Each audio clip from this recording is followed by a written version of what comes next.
నగరంలో అమీర్ హైదర్ ఖాన్ నగర్, జోహార్పురం, బుధవారపేట ప్రాంతాలలో నిరుపేదలు వేసుకున్న గుడిసెలకు ఇళ్ల పట్టాలు ఇవ్వాలని వందలాది మంది కలెక్టర్ కార్యాలయం ముందు సిపిఎం ఓల్డ్ సిటీ కార్యదర్శి వర్గ సభ్యుడు కె రామకృష్ణ అధ్యక్షతన ధర్నా నిర్వహించారు.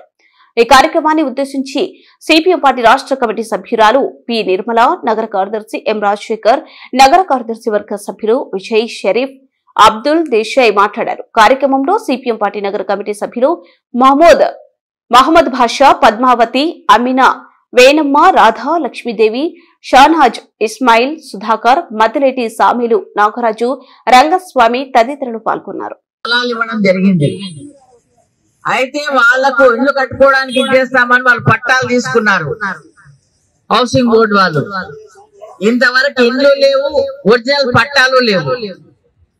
కాబట్టి ఏది ఏమైనా ఈ 4 ప్రాంతాల్లో వెంటనే పట్టాలు ఇవ్వాలని చెప్పేసి సిపిఎం పార్టీగా డిమాండ్ చేస్తా ఉన్నాం. గతంలో జగన్మోహన్ రెడ్డి అధికారంలో ఉన్నప్పుడు కూడా అనేక సందర్భాల్లో ఉద్యమాలు చేశాము. ఎంఆర్ఓ దృష్టికి, కలెక్టర్ దృష్టికి, అట్లాగే అప్పుడున్న ఎమ్మెల్యేస్ కూడా తీసుకొని పోవడం జరిగింది.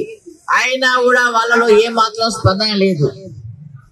సరే, టీడీపీ ప్రభుత్వం, కూటమి ప్రభుత్వం వచ్చింది. చంద్రబాబు నాయుడు గారిని ఇస్తారని చెప్పేసి చాలా సందర్భాల్లో ఎంఆర్ఓ అర్బన్ ప్రాంతంలో గాని, అట్లాగే రూరల్ ప్రాంతాల్లో గాని ధర్నాలు చేయడం జరిగింది. ఎంఆర్ఓలు పిడితి పత్రాలు ఇవ్వడం జరిగింది. మరి ఇస్తామంటున్నారు, కానీ ఏ మాత్రం స్పందన లేదు. గతంలో ఏదైతే కేసీ కెనాల్ పరంపో స్థలాల్లో వేసుకున్న వాళ్లకు టీవీ వెంకటేష్ గారు మంత్రిగా ఉన్నప్పుడు ఇవ్వడం జరిగింది. కేసీ కెనాల్ సంబంధించిన ఇరిగేషన్ డిపార్ట్మెంట్ వాళ్ళు కూడా ఎన్ఓసి ఇచ్చారు.